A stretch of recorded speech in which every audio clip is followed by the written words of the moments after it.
Good day, everybody. We're at the 22nd of July, 2025. I'm Connor with Honor. Let's talk about real estate here in Santa Clarita.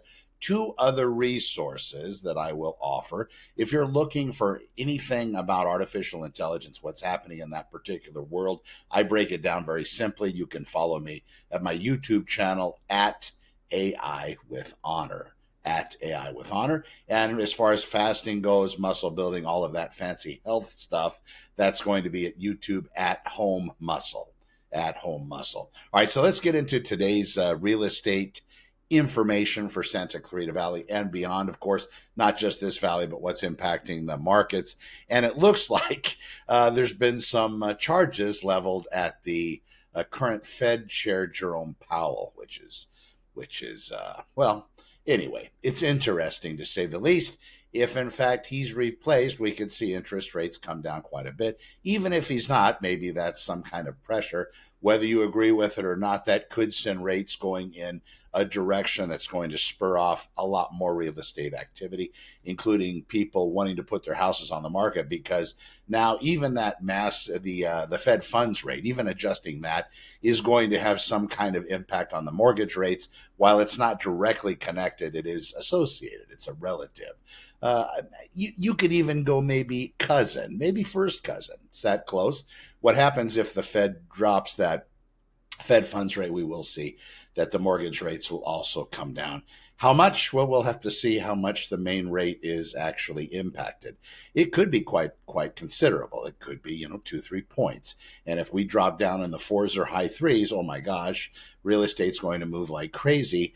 It's going to be a weird balancing act, though, because we have those sellers out there, well, potential sellers, let's say property owners. They have properties that they're locked in at a very low interest rate. They've been sitting there for a long time. In their minds, there ain't no way they're going to sell because they're at such a low rate, they're never going to see it again. But if the rate gets close to where they are in the neighborhood, they might say, maybe now's the time. That's going, if that factor works out, we could overrun the market with listings and change this entire dynamic into a buyer's real estate market. But having said that, understand that there are a ton of buyers out there. I get calls very often wanting to explore the market at my Zoom Me SCV meetings. They'll come on, we'll start discussing it, and while they're not exactly ready, they're hoping that those interest rates come down because that's going to be their catalyst to move. Even though we have the discussion about, if you wait, you're going to be in high competition. And again, it falls on deaf ears in a lot of cases, and good for them. You be you, and all you can do is the best for yourself.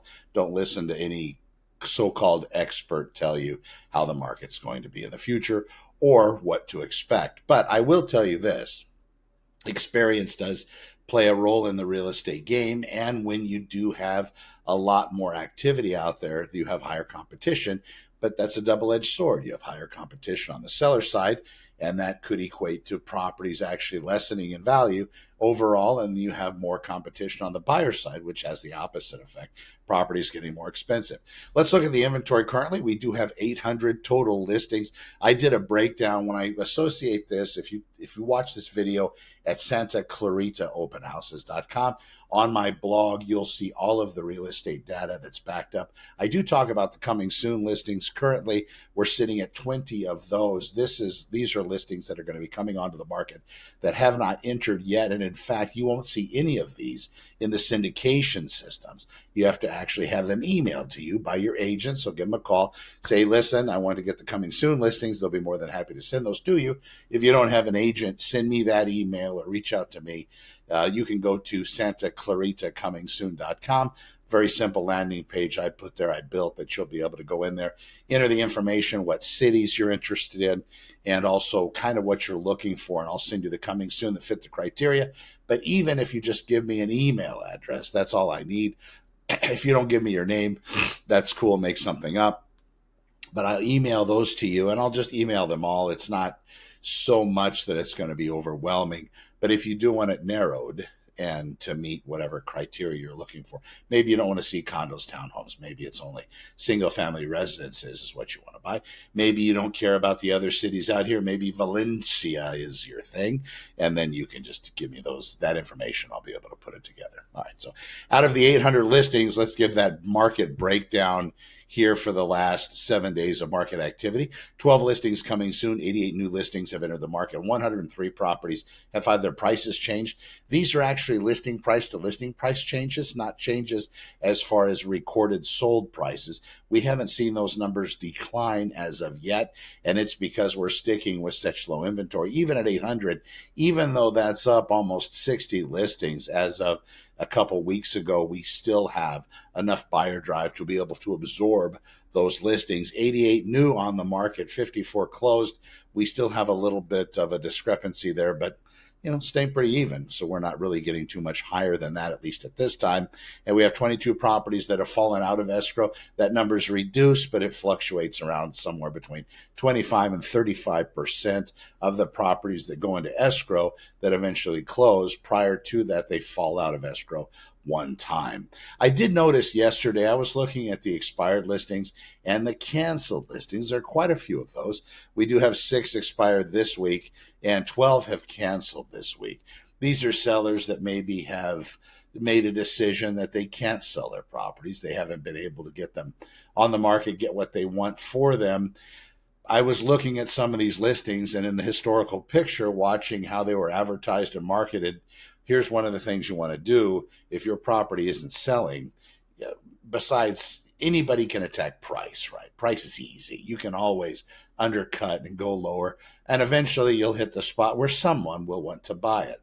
But prior to that, you want to look at the presentation as your listing gets placed online. Where is it showing up? Are all the buttons enabled on the syndication side? You buy a car and it has some of the buttons not enabled. I still haven't bought one that has everything working. I guess that's a super high price point to have every single button working. And maybe one day I will. But at this particular point, no, there's a lot of blanks, a lot of blank spaces in the vehicle. When you're looking at real estate and properties that are online, some of the buttons aren't enabled. And what I mean by that is you might have options to look at virtual tours, to look at 3D virtual tours, VR tours, whatever it may be. And you might see that some of those and some of the listings online, they're not enabled. You want to make sure your agent, when they're putting your house on the market for sale, has all the buttons turned on, has everything enabled. Because some people, a small section of the world, might want to use a particular type of method to view the property. Maybe they're only about walk-through virtual tours. They need to see it. And if they don't see it, they're not going to get excited about it because it doesn't have it. That might be something to look at. You want to make sure everything's enabled so when somebody's looking, they can see it all. And that's very important for a lot of people out there, especially when we have this 6 degrees of separation, one person from everybody else in the world, right? You know that concept? If in fact people are looking at real estate, maybe that's the case. Maybe they're going to look at something, oh my gosh, this will be perfect for Tom. I know they've been looking in Santa Clarita for the past couple months, can't find anything. I know it's a little bit above their price range, but I'm going to send it to them. Then all of a sudden they realize that the property happens to be priced higher than the comparable value. Then they're able to do that research and say, oh my gosh, this is really perfect. Let's make an offer based on what the actual comparables indicate the property is worth. Let's put together a package for the seller's agent, so they can present all of this information and then come back and see what they said. And lo and behold, they get the resonance. That's because it was marketed effectively. It was done strategically. And it was put out there so everybody could see whatever it is they want to see in reference to looking at the property and seeing all the build outs, all the virtual tours, all the photos, and it should be done professionally. I was looking at a property yesterday, one of the ones that was canceled, that they're still taking pictures with their phone. And that's great. The phones are great. But there's a big difference. You can see the difference between photographs taken with a cell phone versus somebody that has actual, DSLRs with all the lighting, the 3D tours, the 360-degree lenses, the captures, being able to move through a property. It is a different dynamic. And the way that the internet is, with all the way that you can take pictures now, and you can even morph them and add furniture and really manipulate them, be wary. The cell phone, just the cell phone pictures and publishing them in the multiple listing service, it's not cutting it anymore, fellow agents. So go out there and spend some money out of your pocket when you're listing a house and get it done. Do it right, so there's nothing to fall back on. So often, after the sellers see the pictures and the tours that are put together, they give the call and they joke. They say, "Oh my gosh, I don't even think we want to sell anymore." It's like, what? Little joke, but they do say that. I hear that quite often, so that's a good thing. All right, so that's where real estate is currently. We are at Tuesday, the 22nd of July, 2025. I'm Connor with Honor. Go to SantaClaritaOpenHouses.com.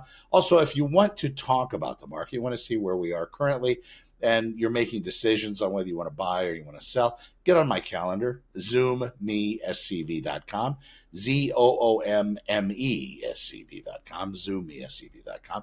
You see my calendar there. There'll be a video. I talk about real estate, what's happening, and how that onboarding works. All you have to do is go on there. There is no obligation. No money changes hands, nothing like that. Just talking about what your needs are and then how to best fulfill your needs and get that done for you, and the best ways to approach real estate. I'm Connor with Honor. We'll see you in the next one. Thank you for watching.